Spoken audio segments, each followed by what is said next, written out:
As you'll see in the next video, the method updateLocation, which is currently on the screen, is called every single time the location provider gives a location object to the app.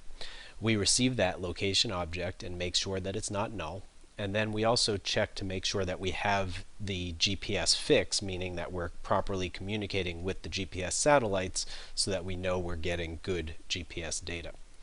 Now, once we've determined that, we add the location as a point to our route overlay object, which is where we're going to draw the lines that represent the route that we're traveling, as well as some points every 10 locations to indicate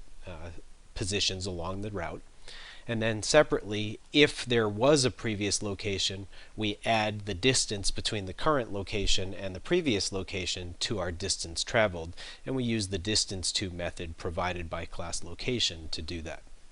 Now at lines 147 and 148, we obtain the latitude and longitude for the current location, and we multiply each of these by 1e6, which represents 1 million. And basically what this does is it converts these longitude and latitude readings into what are known as micro degrees, and we need those because a geopoint, which we're creating here at line 151 and 152, requires the latitude and longitude to be represented in micro degrees. And basically what the geopoint does is it takes that GPS data and turns it into data that can be used with a map controller to position the map on the screen. So once we have that geopoint, we pass it to our map controller and we say animate to that point, and now what happens is the map automatically recenters itself to that geopoint.